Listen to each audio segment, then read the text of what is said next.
Yeah, I'm Okay. Joanne Smith. Some people know me as Joanne Lee Smith, just because with me being a Joanne Smith, there's so many of us that sometimes it's difficult to find me. So I actually put the Lee in there, which is my previous surname. It was my maiden name. So Right. um, my background is in paediatric nursing, health visiting. I'm a clinical lead nurse in the NHS 2 days a week, and way back in 2008, I just went back to work from being on maternity leave.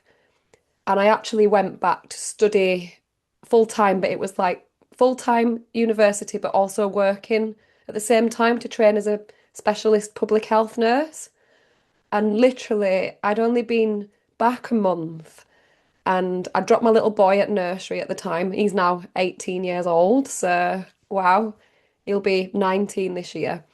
And I dropped him at nursery, and on my way in to the placement, um, I just got like literally in a car accident that was really unexpected. At the time, I didn't even know what had actually hit me or happened. And all I remember was that I was just briefly like a blackout. I'd hit my head, twisted, I got twisted up to the side, and then I was like, whoa. And that's basically like what had happened on the way in. And what all it was a van had just come straight into the back of me, and I was stationary at a roundabout. And he was going at high speed because he just genuinely he wasn't concentrating, and he held his hand up, and I didn't even like have anything. I was just sitting in the car, not really knowing what to do. And so the police and an ambulance came. It must have been the guy that hit me that called it. And all I can remember is just being like, oh, I couldn't hear out of this right side. Like it was like the ear popped. Sometimes like when you're on an airplane. But I was Right. feeling back to not like I was okay, got taken to hospital, and the did the check and everything, and they were like, yeah, you'll be fine, whiplash, you're all good, you're good to go. And I was like, oh, brilliant. I'm really pleased with that. Um, I didn't have a car, but I somehow got my way to work still after getting checked out, go to hospital, went into work. Funny story, but recently I found an entry from that day because I was a student again. We had to keep a journal of all of our placement that we did, and I found it in my loft recently. And I found it the 8th of the 8th, 2000 and sorry, the 8th of the 10th, 2008 it happened. And I'd written in the thing. This was really interesting when I read back because it said, a car hit me on the way in this morning and I was a bit late in. And that's all it said. And then the next sentence was what I did. Like I went to visit a new parent who just had this baby, and it was just a few more sentences about what I'd done that day. And when I saw it, I thought, oh wow, typical me being having to. I've got to be there. I can't not be there. I don't want to be late. I've got to do a great job. I've got to be Pressure. 100% in it. So I found that recently, and that was a good insight for me to see that what I'd written on that day. So genuinely, I had absolutely zero fear, straight back to work. Didn't even take a day off. Continued to study, continued to work, continued to be a mum for a 1 year old. And long story short, um, I'll zoom ahead like about 3 years Okay. because I'd already like done the training, I'd back to work. Um, and even in the meantime, I just had my second child as well. But all that time, I just kept thinking, I'll just keep going. The pain will get better. I'll improve. But actually, the neck pain never disappeared. Like Okay. it So just, you had the neck pain from the accident forward. yeah. So, like, initially, it was kind of what I would have expected, you'd expect if you've been twisted and in an accident. And I'd been in car crashes before. Like, even when I was 17 year old, I had a car crash where my first car ever, I wrote that one off. It got sent to the scrapyard. And so I'd known I'd had like a whiplash injury before, and I was fine, like I fully recovered. So I had no fears at all. I didn't worry that. I just was like, yeah, just keep moving, keep doing, and you'll get well. And but more and more time that went on, and it didn't improve. But I was studying all year and I was like mm, doing a lot of reading, doing a lot of computer work. So I kept thinking, oh, it's just because I'm the maybe the position that I'm in. So I kind of kept thinking, when I've done this course, I'm sure that that neck will start to feel better again. And when this and when that, and then a couple of years passes by, I get pregnant again, and then I have my th second child, and I'm thinking, oh, it's because I'm like breastfeeding, and it's just I'm constantly, it's just not getting chance to go. But after 3 years, I did really give up and go to the doctors, and and when I say go to the doctors, I had been going to like physiotherapy and doing other things to try and help myself. But after 3 years, I was like, this is really not right. And that's when I think they started off to refer me to the chronic pain team. And long story short, I spent probably around 10 years going and having injections, steroid injections. Um, and then it went on to becoming radio frequency treatment, nerve ablation, which was longer lasting. But basically, what then started to happen was I started with lower back issue on the opposite side to my neck, and I never knew what why that happened. It just started to be my lower back, and when I had the neck sort of procedures done, I would have periods of time where that wasn't as bad. It never fully eliminated, but it did feel easier, and I wonder whether, in hindsight, that the back pain came as a symptom substitution. Yeah. It makes Mhm. perfect That's sense now. symptom imperative is what I think Dr. Sarno called it. Yeah, yeah, symptom imperative, yeah. And Yeah. it also Weird be term. I know, yeah, yeah. And is it Dr. Schubiner? Substitution is easier. Yeah, I think Dr. Schubiner calls it symptom substitution. I've heard that from one Okay, of it's the better. doctors. Yeah, Um, they're improving the terminology. yeah, yeah. But I understand the Dr. Sarno terminology because that was my first the f- the first book that I ever got involved in, my mind body prescription. But ultimately, Mhm. it wasn't only the neck pain, the back pain started. It was the left calf, like lower leg. Many other symptoms, so many symptoms. I had an unusual eye issue that was like there was something in there, like a foreign body sensation, really painful sensation in the eye and blurriness, which I know now a lot of people suffer with that dry eye.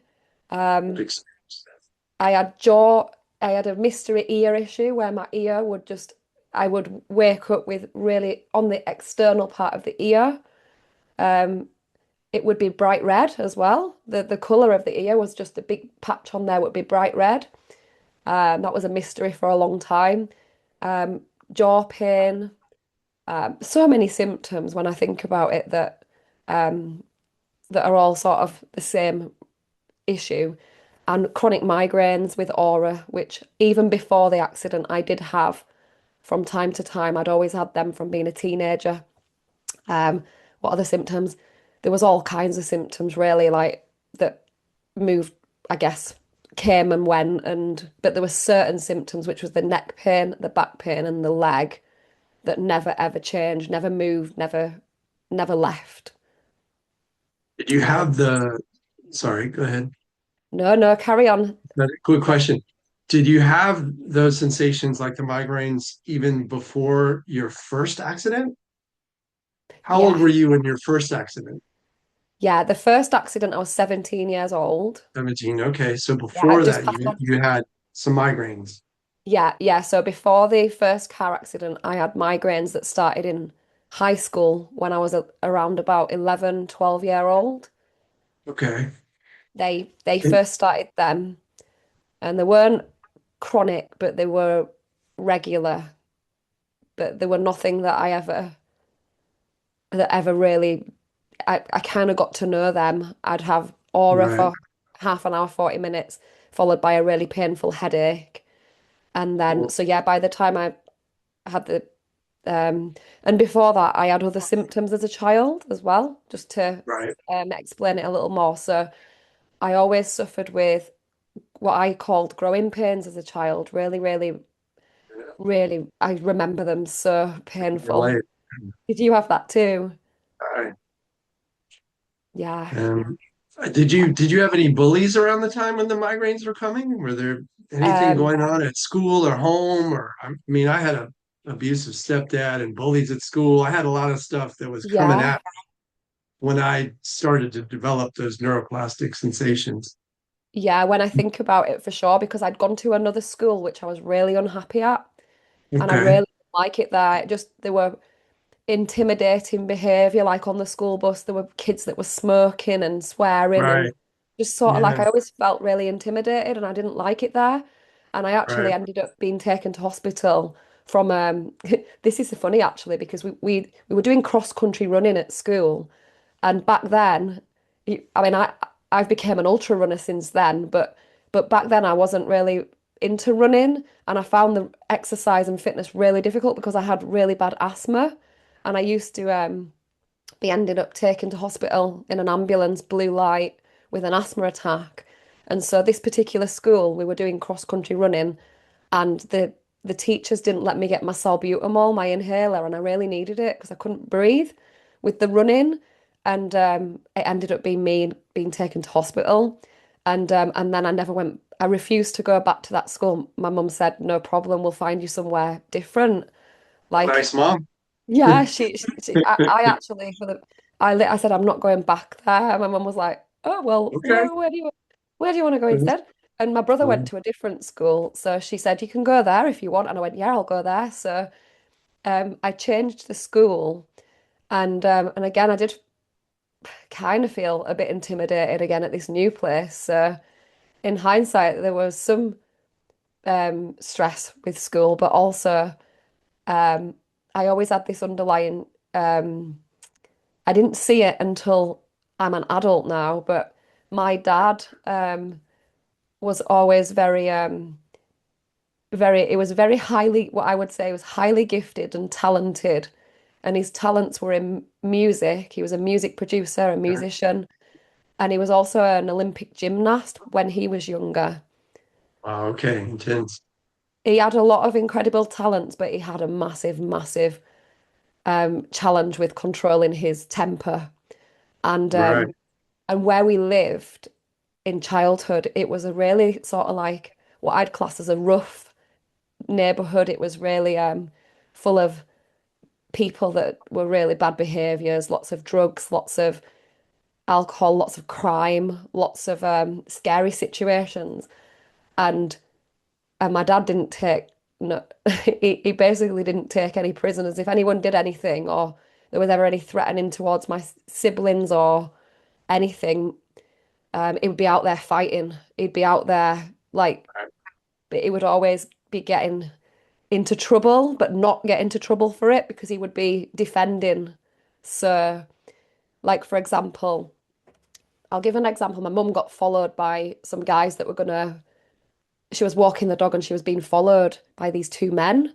So she managed to get in the house quickly and she told my dad, there's some men out there that have just followed me back. And I was really scared.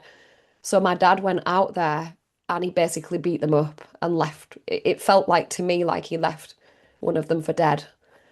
So it right. was like many situations where my dad would be fighting to defend, but actually I was super scared as a child that he was going to kill Right. somebody.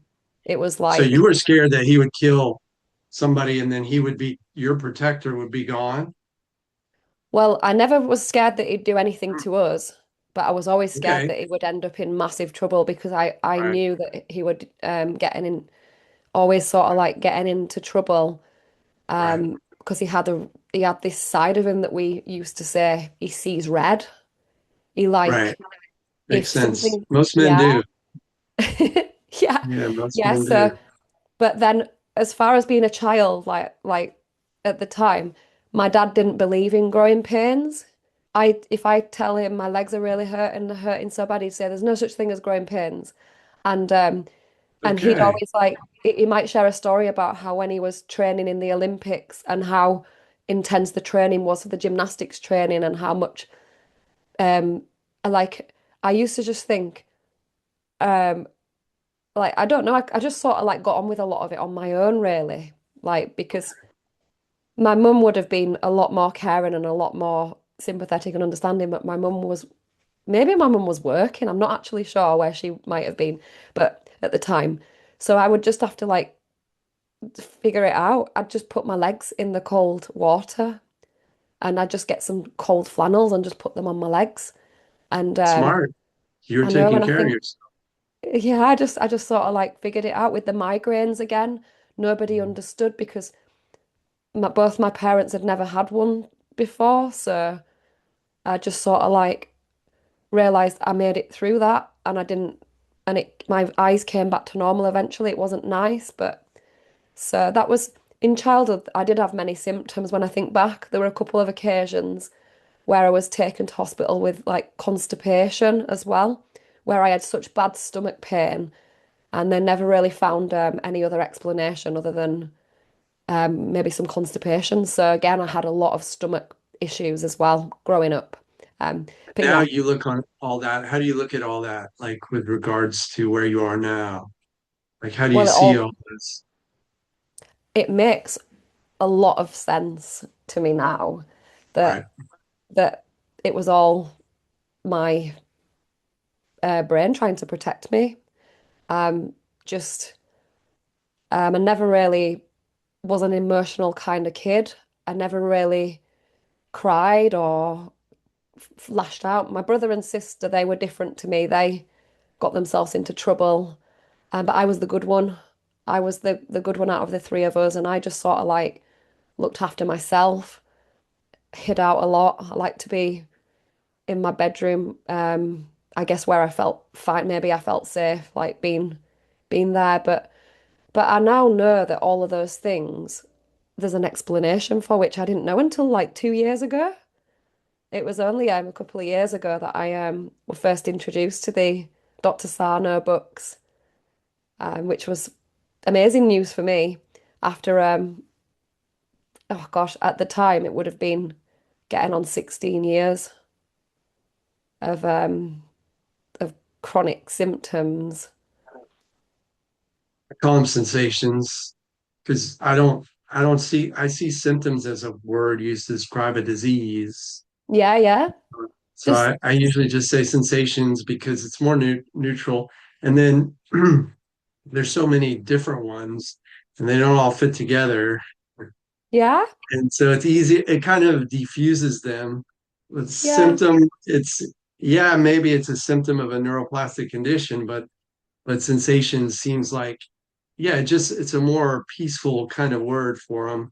Like you experience a bunch of sensations, and then I go even further and call them protection sensations because your yeah. mind was trying to protect you from a whole bunch of stuff, from guys who followed your dad home, from your dad not wanting you to express your emotions around your pain that was also coming from your mind. So yeah, so there's it seems like there was so much protection happening. Did you feel protected at home by him, by your mom, or do you feel like your mind was in a constant state? Or your mind, how do you feel like your mind was most of the time? Like, for example, mine was buzzing a lot. Like, I felt like I was in fight or flight a lot. I didn't. Yeah, when I think back as a child, I didn't really think anything about it. But Right, but I did spend a lot of time. If we were to go on family day, like a day out, I'd always be the one that freaked out, that was screaming, that was having a big meltdown because I was scared that someone might come off the edge of the cliff. I didn't know what was going okay, to be because we went on a lot of adventures, but they weren't very well planned. So my right, dad yeah, was he was a fun guy. He was like the kind of guy that everyone loved and thought was ace. All my friends wanted him to be their dad because he was the one that were doing triple somersaults and he was like we were like riding bikes, going on big bike rides, climbing on mountains, but not even with any safety resource, just completely freestyle. And I was always out of the three of like between me, my brother and sister. I was always the one that had the big meltdown, that was scared, that freaked out, that was just constantly scared. And I also had a light sensitivity even in childhood where I would be screaming because of the brightness. So I'd have to have glasses on all the time to get away from the light. So I was the little. worrier, the scaredy one. My sister, she jokes at me because she says, "Do you rem she reminds me of times when I was a kid that I've forgotten about, where she'll say, 'Do you not remember the time when you ran upstairs screaming that you thought that Dad was going to go out and shoot somebody?'" Because because he had a gun for rifle shooting, for target shooting, not so that he could go and do any crime. Right, But right. I was just like overthinker, lots and lots of thinking all the time. Um, and that just sort of like describes what I was like, but I wasn't consciously aware that I was doing anything. It didn't stop me from going and doing things and being a normal kid and playing out with friends and doing all those things like all the activities. I've always been really active, so I always did dancing and cheerleading and karate, martial arts. I always did things. So it didn't stop me, but it was always a little bit of something there as a kid, for sure. You had to have more strength than the other kids to be having all the normal stuff you were doing, and then the extra protection was coming. So you had to process that as well as get out into life and do things. So it's quite strengthening in the long term Hmm. to do that. But probably her situation, I would have wanted some more compassion maybe from my dad. Did you get compassion from your mom, do you think, around any of that, or was she Um, well, I'm sure I did. I'm sure I did, but I wouldn't accept compassion from anyone. okay? So I, you I were had just like, I had an issue with accepting closeness, cuddles. I wouldn't accept it from anyone, okay, including my parents. And especially if grandparents attempted to give me some cuddle or a kiss, I'd run away and I'd you like wouldn't do have an it. acrobatic flip across the living room to escape. And Okay, I once split my eyebrow open. It was bleeding everywhere because I fled so intensely to get away from anyone to giving me a hug or a cuddle. So, why do um, you think that? Looking back, why do you think that was? well, I just assumed that I didn't feel safe accepting it. I just was a maybe I just felt like I can do this on my own. I don't need other people. Got it. Because my mum is like one of the most loving, huggy people. She's a cuddler. Yeah, my kids What like about your have dad? such good. No, my dad was the same as me.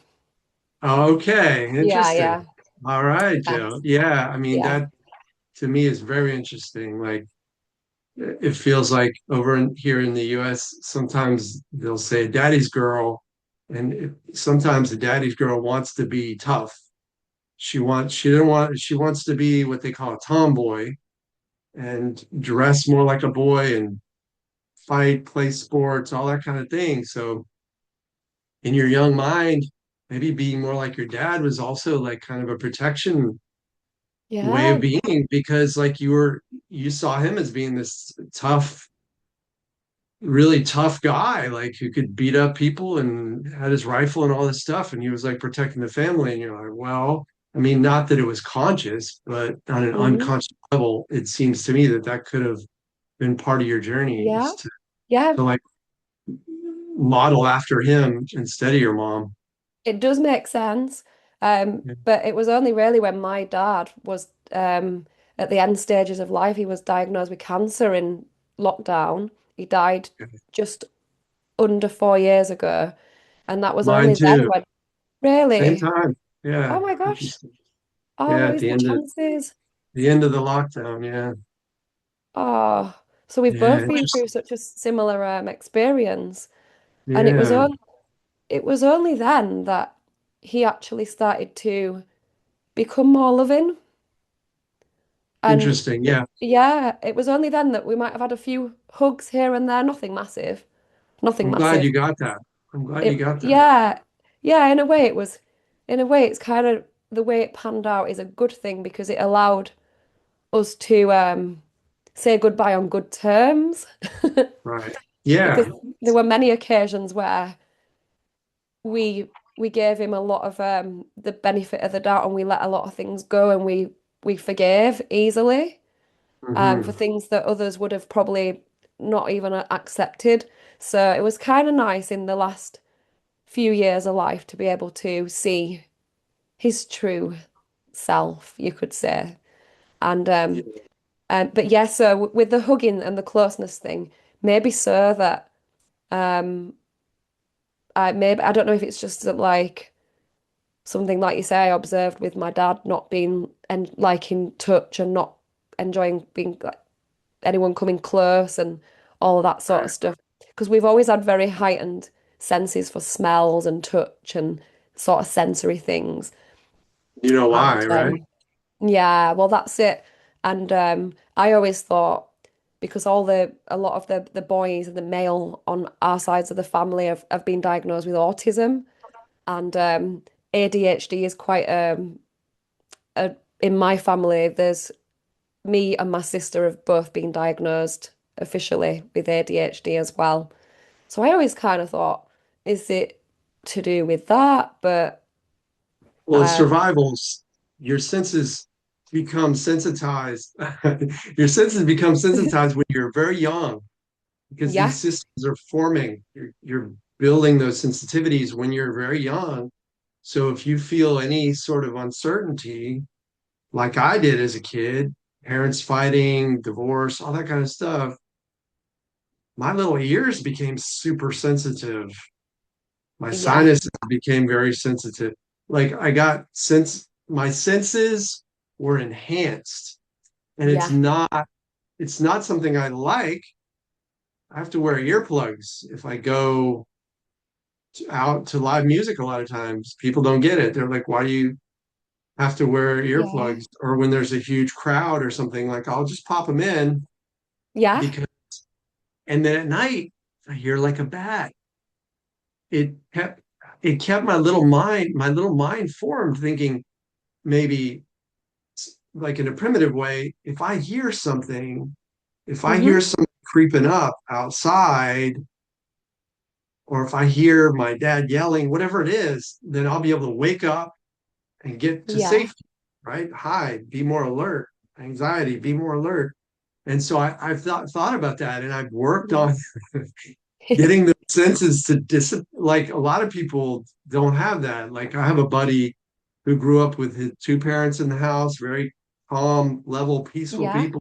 Dad's real quiet and does computers, and his mom's kind of like does all the kitchen stuff. And so yeah, he can fall asleep anywhere, and yeah, he doesn't get agitated very much. I traveled through Europe with him on the U-Rail system, and we'd be in some really weird situations, and he'd be passed out. yeah. You're It's like, amazing. guys are trying to start a fight with us, and you're passed out. Oh my gosh. That's like my husband. So your friend sounds like my husband Yeah, who grew up with probably. very calm parents and Yeah, it you know makes a difference. So, yeah, yeah. and So I I just want to highlight that because I think that's something that a lot of folks who've had a journey like we've had will experience. And it's okay. Like we have our senses are more sensitized, and it doesn't have to be a negative all the time because we are able to go out into nature and hear things. We are able to like really have a sensitivity that's also beautiful, I should yeah. say. Like I go out in the morning sometime and a lot of times mornings and do breath work, and I listen for the birds, and I'm playing music too on my little speaker, but there's a cardinal that comes and sings, and I'm really tuning in to his song. And so that gives me more beauty. If my ears were less sensitive, I probably couldn't pick up as much. So, Yeah, definitely. That's yeah. definitely it. And my dad definitely had the same sensitivities. And like you Yeah. say, that could come from whatever his experiences were when he were growing up. But it helped him to become the most amazing musician, and he could hear things that others didn't hear, and the other way around. But You yeah, that's. Have you all right now? Do you still have to wear yours, or have you managed to Oh, I'll get wear through? earplugs especially if I go to a concert. They usually jack up the music, and I'm also a Yeah, musician, so I've played a lot of shows. And my former musical partner actually now she wears hearing aids, because she played Yeah. violin from age 6. So that violin in her, and her parents are very stable. I Yeah. mean, but so it wasn't as much of a nervous system thing, but playing it right here and a lot of loud Yeah. music and rock and Yeah. roll and everything. It But can cause damage, can't it? Like structural yeah, damage as well with too much yeah. So noise I think that was exposure. more along her lines. But anyway, Mm. let's get back to where you're moving Yeah. forward. So you've had 3 years of this neck sensation, this neck pain, and what did you try? Like, did you go to chiropractors? You said you did some some medical stuff, right? Yeah. To try to get it Yeah. under control. Yeah. I think I exhausted all the medical options. Drugs, Acupuncture, acupuncture. Okay. physiotherapy. Um, I did all that too. I So, did everything. I did all the treatments like what using a TENS machine, spiky mats, right. um, Yeah, me massage. too. Right. I did all the And none of it physical. worked. It's just it worked for about all of about 5 minutes. You go in, you have the Right. acupuncture. It feels good for about 5 minutes. You get in the car and then it's Yeah. back. Right. Um, and I did try out certain. I didn't try out loads of different medications. It's frozen a little bit, so I'm hoping you can still hear me. I can. Oh, good, good. Yeah. So I tried out like different kinds of pain relief and muscle relaxant medications, but nothing really worked very well. So I didn't really keep on them. But the only medication that ended up staying on and using, like the one go-to medication that just got me by and got me through, was codeine. And I used to Coach. take it, I used to limit myself because I didn't want to become fully, like, there were times where I was fully on it. I could not go a day without taking it. Right. Um, but I'd take codeine and paracetamol pretty much Is every day. codeine an opioid? I can't remember. Yeah. Yeah. So it So was it's an strong. yeah, it's a prescription medication and it's a strong one. Yeah, it's a strong opioid. Um, and that was the only thing that really ever helped for me. And so I Right. just got to the point where I just Until, yeah. yeah, yeah. So basically what happened was um I did 5 years into the things being really, really difficult and nothing really helping. Um, I did get the radio frequency treatment in my neck and my So that was an ablation kind of thing. yeah, yeah. Okay. And I had surgery on a hernia as well because I had an umbilical hernia too. But that was like that was fine. Structural. Yeah, it was Yeah. just from childbirth and Mm. having big babies, and then that was repaired. So once that was sorted, I was like, right, I'm gonna I'm gonna get running. I'm gonna start running. I'm gonna like get fit because I knew I could then once the hernia was repaired, and I'd Sure. tried to do get active, but it was difficult because every time I'd get active, the hernia would be needing it needed surgery basically. So once that was repaired, I joined a running club. So this is about Nice. 5 years into this journey. This is like Okay. 2013 by this Okay. point. And I was like, right, okay, I've just got to go, got to get on with stuff. Joined the running club, and I really loved it. I found it a little bit of a short-term relief, just being moving and running. And I think because of that, I got hooked on it, like really hooked on it, really reliant on. It was the only respite that I was getting. So All right. literally for 5 years, so this takes us up from 2013 to 2018. I just used running as a way of, it would be what we would class as, it were my avoidance active strategy, you maybe say. And I get muddled up with the word avoidance because people do that when things are really bad. It helps you. It's like putting hot on, Right. pack on. So rather than laying down or resting, my strategy became running. And so I did quite a lot. I got myself up to doing half a marathons, which was a big challenge because I'd kind of end up in bed all afternoon if I did my long run, and I'd get a migraine and I'd be really in pain, and it was difficult. But I So was your like, mind was trying to protect you, but you still felt so good while doing it. yeah, like I enjoyed Okay. the break that I got whilst I was moving. So Okay. moving became a huge thing because Medicine. because I got myself into a point then where I just could I was just doing it on, it was the only time I felt a bit better, a bit of respite.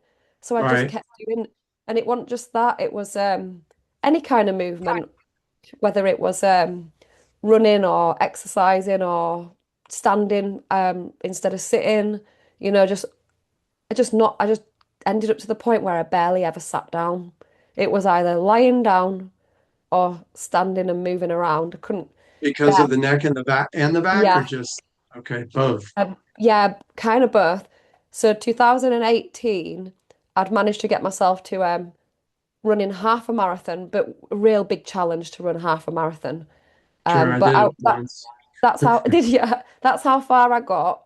I did Yeah, rely on once. taking. You did it once, yeah? Once. Yeah, it was a Did you? long time ago. Do you enjoy it, or were you like never I again? was exhausted. I felt like I was going to die after I was so exhausted. I just went to bed. I Oh, think yeah. I went to bed in the afternoon and slept all the way to the next day. I felt It's blissful. I mean, I was a runner at the time and it was a challenge. It felt good to have done it, but yeah, I didn't continue with those long runs. I think mainly because I didn't want to I wanted to build my body as well. It's a whole other part of the story, but yeah, I didn't continue and I still don't run a lot. Like, I lift weights, I do a little bit of stuff like cardio and stuff yeah. like that. But yeah, so you were running and Yeah, you built up to this and you were I did saying everything. Like I did all sorts. I also did like the some weights. I did like fit body boot weights. camp classes. Okay, I did all sorts. I got nice. myself as f like physically into fitness But and the didn't see sensations any. were still there. Oh yeah, the sensations never Did changed. they intensify or did they back off or They how did they didn't get any. They were already really intense, but they never got like I never saw that it was making things really worse. And right, at least I was actually doing something rather than just being doing nothing. So right. plus I'm naturally an outdoorsy kind of active Yeah, me person. too. So naturally I was highly driven to be active, but it was so difficult. But I did rely on pain relief. But then coming forward to 2018, I my job in nursing allowed me to do some coaching training, and it was like a 5 day intensive training that we all did. And there was a group of us. There was some nurses, some psychiatrists, some psychologists, and we all there were about 10 of us in total, and we did this solution focused coaching training. It was, and on day two of the training, we were doing like a little exercise, and we were learning about thinking and how thoughts, how we have thinking and then we feel what we're thinking. And we were doing this little exercise and it was completely like enlightening to me because I asked, Beautiful. it was literally that how they explained it was that when we think in four ways. We ask ourselves questions, we have memories, so we think about memories from the past, we think about how we imagine our future, and we have statements that we're saying to ourselves. So they split it into the four areas of thinking: questions, statements, memories, and future. So I was doing this little thing, and my problem that we had to like work on our own, like in just literally to ourselves, and you had to put down what was your problem. Well, mine was just like continuous pain. And at the time, I did, is the thinking helpful or is it hindering? And you tick a box. And then are the questions you're asking helpful or hindering? Are your memories helpful or hindering? And so on. You go through the four areas. And I ticked Right. hindering for everyone. And in that moment, I went, oh my gosh. Yeah. Yeah, literally. Yeah. One of those massive Big insights, wake up. big Yeah. wake up, big wake up. I was like, oh my God, this is so simple. Oh my God, I'm not helping myself. I'm hindering myself in every area. At this massive moment, I'm looking around the room and I'm like, looking at everyone and they're all going, they all looked a bit miserable and all a bit fed up. And I'm thinking, look at me. Ah. I was just like, Uh-huh. I just had this big smile and I was just like, oh my gosh, I had this big insight about thought. And that day, this is no like wind up or anything. I drove home from that training with a big grin, and I was just like, Yeah, I can do a marathon. I can do a yeah, sure. marathon now. I don't know where that came from. I never believed I went in there. There were no way I could have even believed doing half again. It was so hard. So I had Right. this shift of excitement that came through me where all of a sudden I can do a marathon. And That's great. but Your 4 months mind was later, expanding its boundaries. And that's yeah, usually what happens before you start getting better. Your mind starts to say, yeah, maybe I can do that. that's And it. maybe I can drive here. Maybe I can. And then once your mind gets it, then it allows you, it gives you that leeway. Might still be a bit of work, challenge, but then you can continue to move that boundary. Yeah. And after a while, you're free. You're Well, it was a liberated. long while after that. It was a long while after that, but Right. the beginning of something to come, which was incredible because that insight led me on to at the time I still didn't believe I never knew anything about recovery. I just believe what doctors told me that Right. chances are this is lifetime. Um, and so I just believed what I was told, but I was like, well, either way, it doesn't, I can physically do stuff. So I ended up doing 4 months later, I did the first marathon, which was a trail marathon. I literally just managed to do Did that it.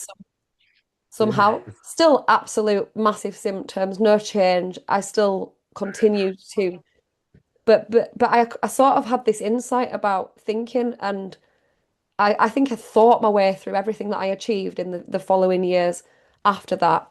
Because when lockdown happened, that was my first ultra marathon, and it were all done using pain relief and having the insight on thought and So how, the codeine or the paracetamol or yeah, yeah. yeah.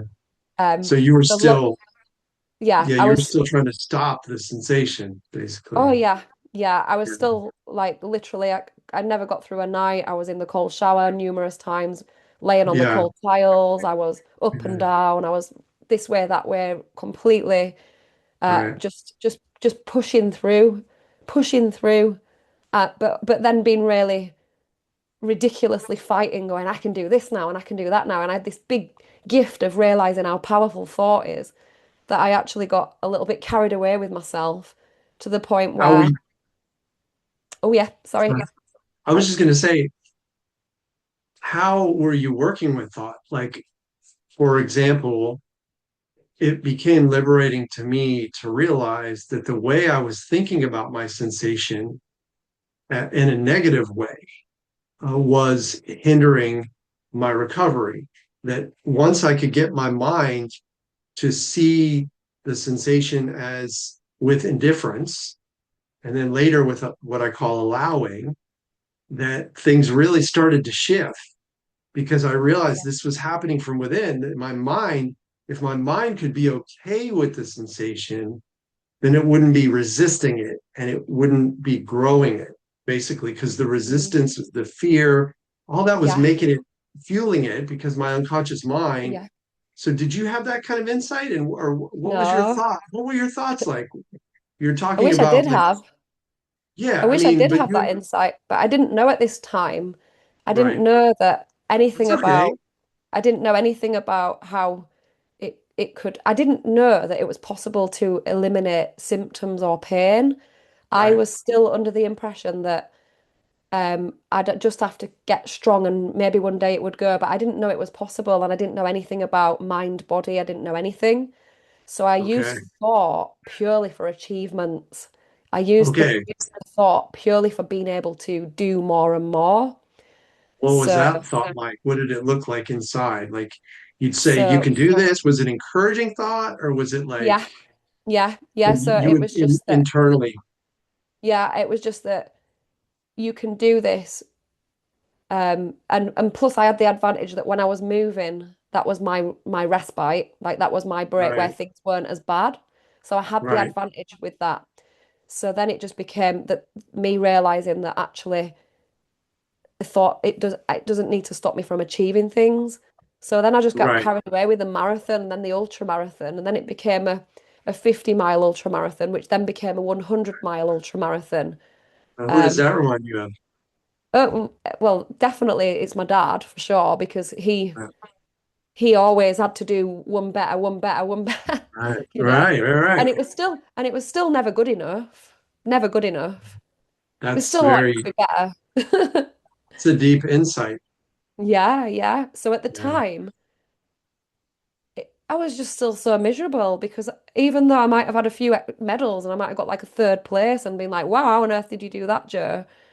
I was just miserable because I was awake all night, barely getting any sleep, in pain all the time, really difficult. I went hula hoop all the time. I found hula hooping as well was really helpful. Okay. And again that became a way of avoiding because that'd be my only relief as well. So at least I had hula hooping as a relief, which is a lovely thing to do, by the way, and I'll never stop doing that. Like I love that so much. I got Well, you really should if you love it. Keep doing it, right? It's get really healthy. obsessed by it, like circus stuff, like arms and Yeah. I legs mean, spinning if everywhere. you're moving, Yeah, I mean, our bodies are designed to move. So that's the great conundrum of what you're saying to me is because what you're doing, moving your body, is essentially healthy.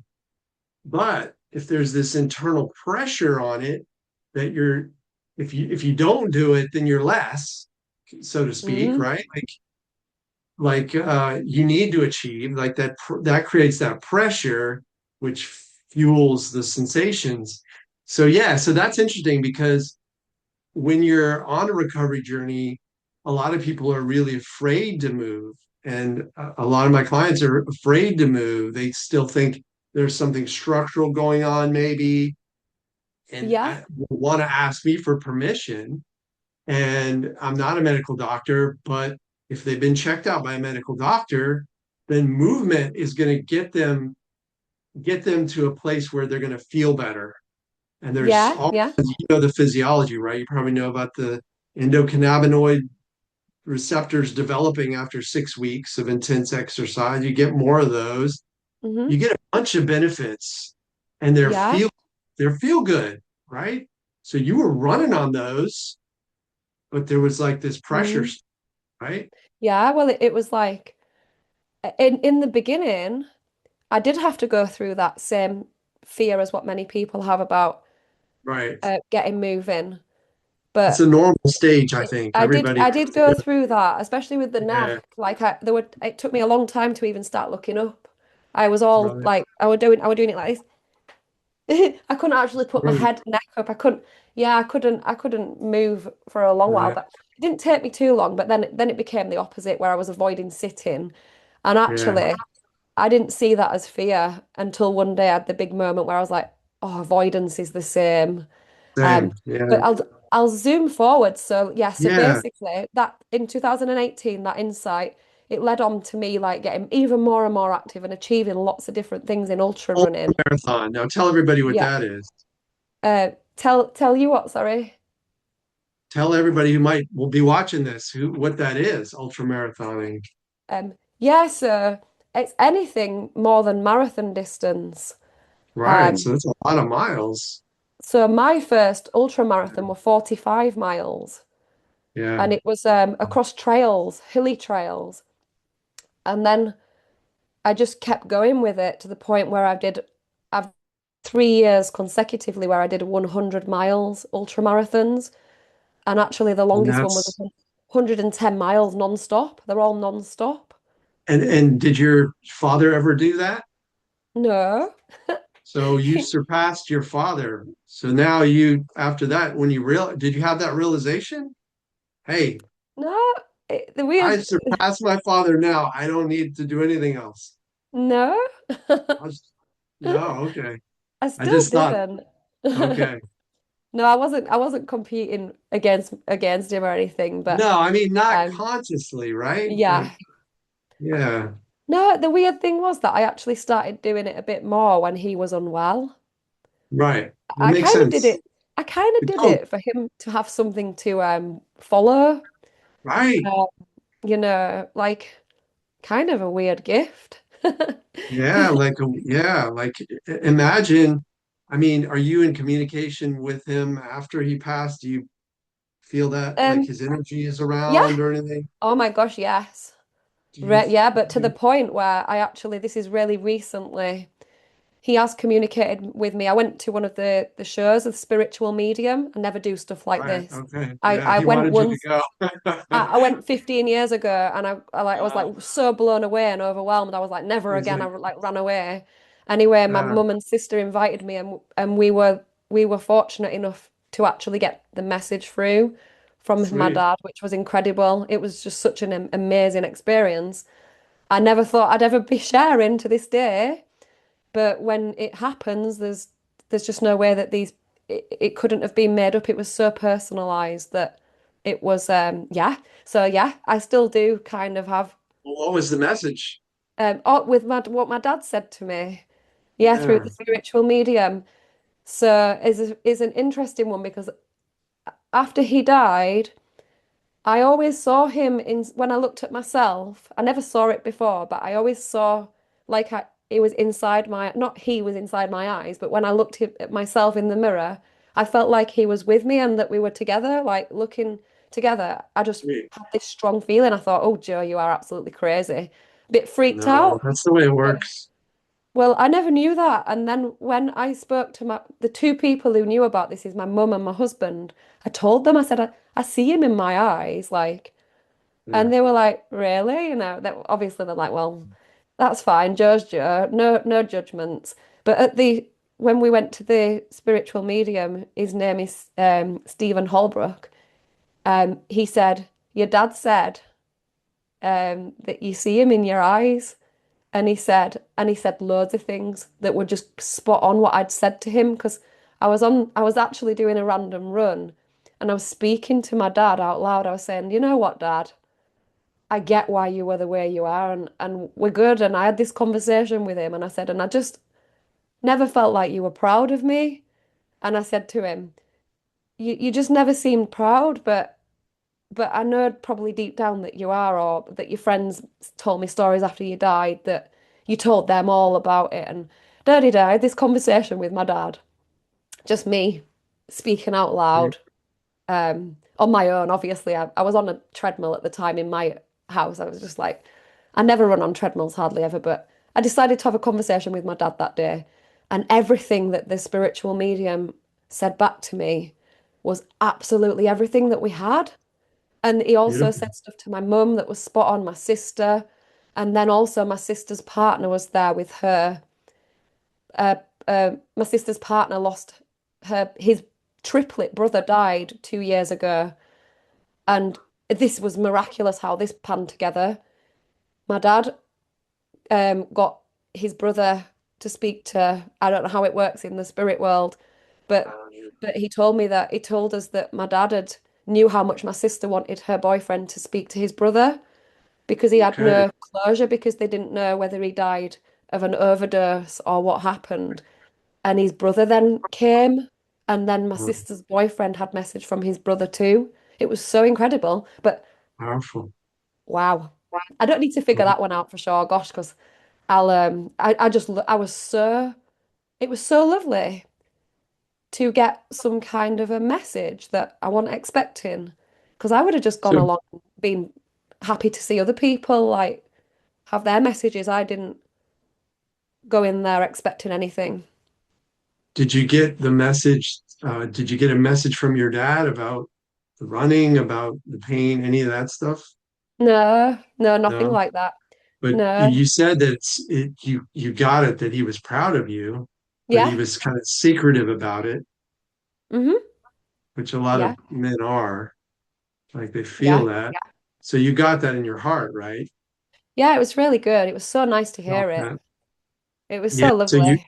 you heard it in his voice. How did it come through? Like Well, it's not his voice. no, the It was medium. like a spiritual medium, a The person medium who told you. he said he hears the voices and he shares the voice, he shares the message. That's what Right. how he says it works for him. I never knew if I believed in this stuff, but there was something that said to me, go, because my mum said you probably don't want to go because she knew I didn't like that kind of thing. And I went, Right, no, right, right. I am gonna go. Something told me to go. But yes, sir. Um, but he died like in April 2022. So it's been a long while. And what's really strange is I don't see him when I'm in looking in the mirror anymore. Oh, interesting. That doesn't happen anymore since. It doesn't happen. It was probably happening to get your attention I don't know. Uh, so he could get the message Yes. through. Yeah. I Yeah, mean, I'm not like, yeah, it was just actually quite nice. Um, but with the ultra marathons, it just got to the point where I genuinely was doing it because I believed that that was the way out. I genuinely right. believed it would give me a Yeah, cure. I thought more at because that, some point, yeah, I thought at some point I'll get well. I, I must have been I was doing it for many reasons, but the big reason was I wanted to get well. I really desperately wanted to get well. I just wanted rid of the symptom, the pain, the sensation, the whatever you want to call it. Sensations. right. I I call You're it still get out clumsy. of here. I call I'm it gonna clumsiness, I call it. That's my nickname for it. bums it. I like that. So yeah, like you were I gonna run didn't, until it disappeared, right? mm, You're like, I'm just gonna run until you go. it was never going to happen. But um then I started learning about the three principles Okay, in what are those? um so that's the Sydney Banks understanding. Um Okay. the three principles are mind, consciousness, and thought. And it Mhm. made mind, consciousness, and thought, and they're the trinity that create human experience. Without any of those three things, the mind is the energy, the power source, the beating of the heart. The consciousness is being able to be awake to experiences like senses, sight, sound, and then thought is what puts all that together. I learned all about that. It's a type of coaching as well, three principles coaching. But it made sense about that insight I had about thinking as well, and it all sort of connected together. And then on the back of that, um, the teacher who I trained with, David Key, told me about Dr. Sarno's book, and he recommended that I read that. And that was kind of the beginning. It took me 6 months to actually properly listen and properly listen to the book because I was just like too too deep in the sensations and too many events going on that when I Right. really went back for it, I had my first miraculous, probably like shift in sensations when I decided, right, I'm implementing this stuff. I'm actually going to do it. And it was around about November time, probably like 16, 17 months ago. I think I'm getting near 18 months since I started like fully implementing the understanding, the Nice. approach. So I started out doing what Dr. Sarno said, doing the journal every like what I decided to do was I just scribbled down a page of rage every time I that I like went. that. I Age of call it, rage. yeah, the page of rage. It Yeah. wasn't even written because my writing's really scribbly and Really you good can't job. read it back. It's just a scribble. But it wasn't like neat writing, it was just crazy writing, scribble. Did that every day for about a week. Only like at the times when I would have gone for I decided that instead of taking the pain relief, I'll do that. Right. Page But of within, rage. I like it. yeah, but within days, I felt a shift. I was like, wow, it went Beautiful. down. It actually went down. Awesome. So Amazing. it was It's great. shocking. It went Yeah. down, down, Yeah. down, down. And over the case of the week, I no longer needed pain relief at all. Wow. You didn't have to taper off or anything.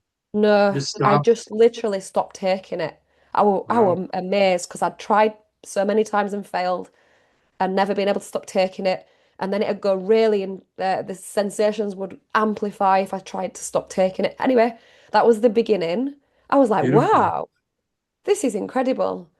And then I kind of like started bringing it into the coaching because I was already coaching other athletes. Yeah, Oh, sorry. Go ahead. I was already doing online coaching. I'd already set up my business before I knew about this stuff.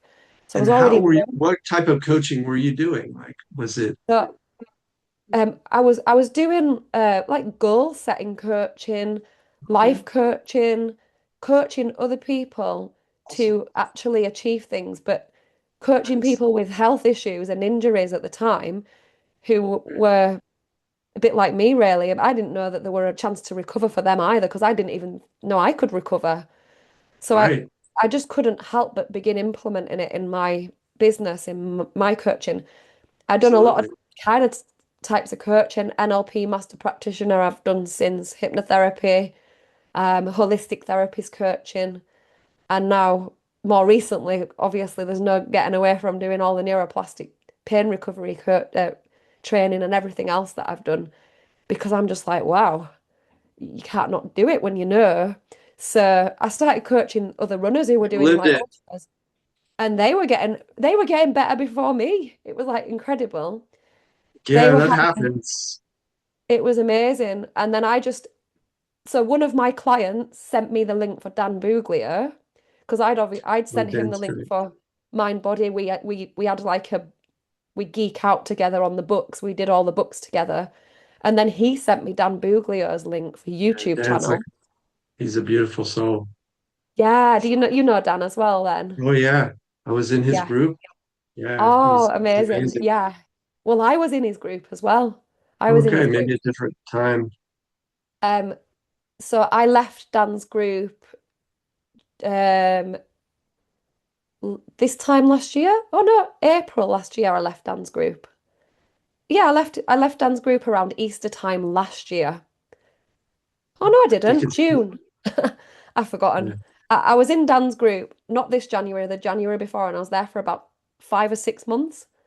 beautiful. So I did it on my own for a few months, and I got like I was just doing really well. I was like, wow, leg pain disappeared, jaw pain disappeared, ear started, eyes could see again. Anyway, the back pain was not shifting.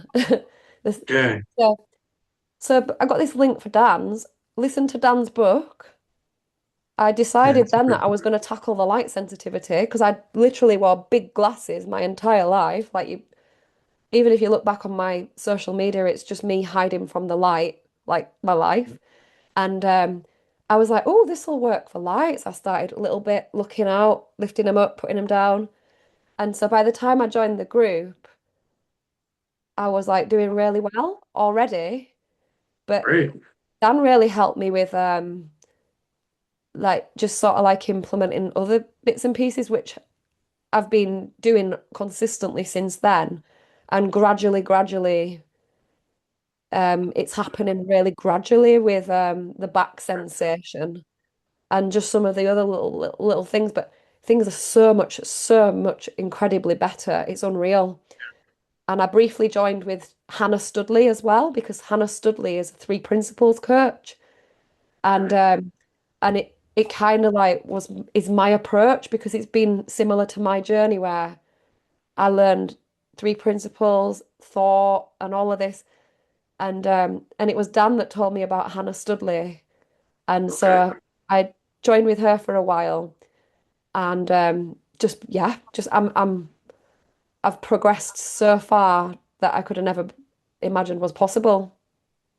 Yeah, I look at the recovery journey like a hero's journey, like you're like Odysseus on this odyssey, and along the way you meet some sages, some very wise monks who've been on the path before, and I feel like they each give you like a little ember, like Hmm. to use a metaphor of fire, and you carry that ember for a while, and you make your fires with it, and it moves you forward on the land or on the ocean, whatever it is. But you're moving forward with that light and with those insights. And on my own journey, I found that different coaches would give me different insights and different places to be aware of, and then Yeah, becoming aware of those thought patterns or whatever would move me forward to a point where then either there would be another wise sage that would show up, or it would be something that I needed to do more in the world, more of like a physical part of the journey, more like a challenge, an adventure, whatever you want to say. And Yeah. then so those moved me forward to the point where I was like, okay, now I know this is happening, and it's undeniable because there's like this progress amnesia that most people get and that I had Yeah. for a while. But then after a while, you realize, yeah, I'm getting better. And it's a Yeah. beautiful feeling, right? Sounds like it happened with the rage page of rage pretty It quickly. started there. It massively started. I'm not a consistent journaler. Sometimes I do little fake conversations where I'm on the phone. Right, Um, I have right, a I have an AI. I have an AI buddy who's a real person, by the way. I've got like an AI version of David Key and his oh, coach, and that's smart. you can do proper conversations, and it's everything. It's like the real person because all Yeah, their knowledge has been inputted into this technology. So sometimes I'll utilize that as a way of but big parts for me really were the emotional awareness massively, yeah, massively. Um, feeling your emotions. yeah, yeah. Yeah, One day I just sat there, I am gonna feel disappointed. I've never felt disappointed before, you know. And I just yeah, sat here, I'm gonna really feel disappointed. And it was like little things, well, not even little things, big things that I never did because I was too busy doing other stuff and like just not feeling that. And then the self-compassion part was really big too. And actually, Joe, you don't need to do any of that stuff. And that's where the three principles helped so much because it made me realize that all experience comes from inside. We create our own experience. absolutely. Nothing outside of us. That was a huge understanding.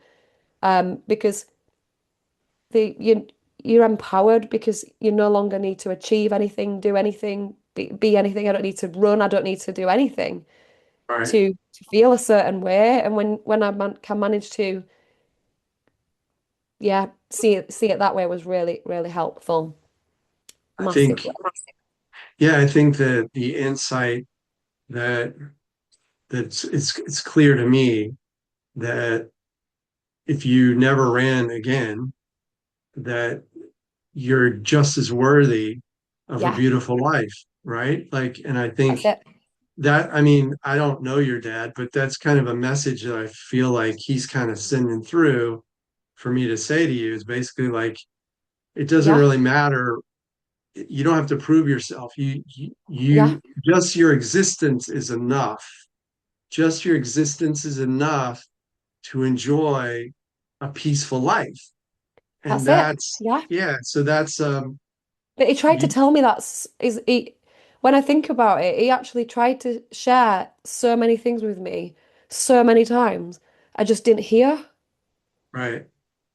And he But probably learned the hard way himself that's it. And and he wanted made to, his best effort to share it so many times. I just didn't hear. Yeah, I just yeah, didn't hear it. a lot of times on the healing journey, people will say, well, just stop doing it, doing all that stuff. Yeah, And Dan will say that sometimes too. He'll say, just live your life. And that was Sarno. That's very Sarno, right? He would throw away all the medical stuff. Someone I come did see him, he'd that. throw away and say, just go live your life. There's nothing wrong with you. Actually, And he's a, I did do that. I did go cold uh, turkey on everything. I did uh, literally uh, threw everything, got rid of everything. yeah, I'd never did special stretches. Once I knew, I knew. all It was right. like Yeah, once you knew that hitting the wall hurts and that's why it's hurting, you stop hitting the yeah, wall. And I stopped doing that straight away.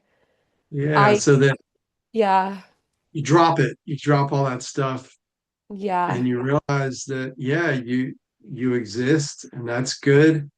And your mind, what I find is your mind, your deeper mind, your unconscious mind, because I look at it from that hypnotic perspective of there's yeah, unconscious and there's conscious.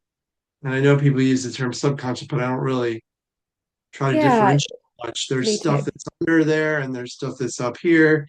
And that when you can get down, when you can get the message into that unconscious, that your life force, it's worthy of traveling in this vehicle, which is just the body, Yeah, and it's just the light moving through this body, like energy moving through water makes a wave.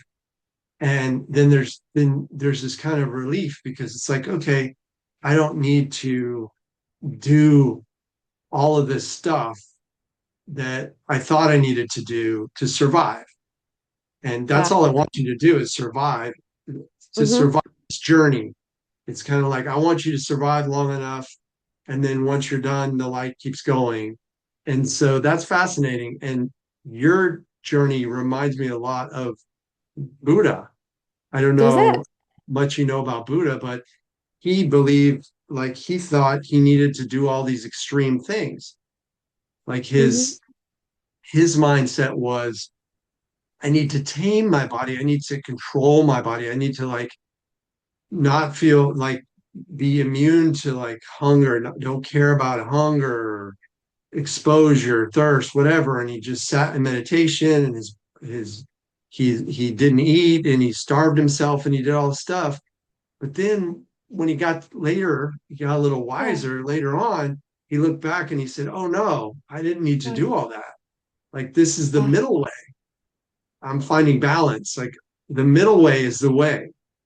It's not Yeah. Yeah. extreme. It's not being extreme. It's not running 100 miles or whatever. It's not like you can, if it brings you joy, you could do all that. Mm-hmm. You fast, you could meditate for days, but you don't need to in order Mm-hmm. to in order to get your system to where it's peaceful and you can be present in your life and just enjoy Yeah. this moment and enjoy this life and be, I guess that's ultimately Yeah. the place to be able to be present with whatever's there and be Yeah. cool with it. Or I That's mean, it. Quiet mind for sure. quiet Um, mind, yeah, I like that. And when you mentioned about the hypnotherapy thing, just to throw it in there, my first ever experience of actually me even getting a little glimmer of hope for what was possible was actually in a hypnotherapy practice session with a right? friend of mine. We were training together. And Uh, actually, I had a 100-mile ultra marathon coming up, and he did the hypnotherapy session with me. And during the session, my body felt no pain for the first time in years and years. And it was in that Beautiful. moment that I realized that I'm not broken. And then I kept Oh, going, and it took me on this journey. But yeah, we've probably only got a minute or so left to go before we need to finish because I've sure, just got sure. to jump You into got to another wrap up. meeting. Okay, Um, well, so you want to wrap it up then? Thank you so much Could go all for day, me. We could talk coming. forever, but thank you Yeah, so much. It's been so nice yeah. to Thank you so much for being here and telling your story. And please tell everybody a moment about your group and what you're up to and oh how to join or yeah. be a part of Um what you've got because you're doing these amazing live streams and oh thank you. I've been I've been doing them for about 2.5 years. they're super Um helpful. there's a Facebook group, it's got a funny name, inspired by Legally Blonde.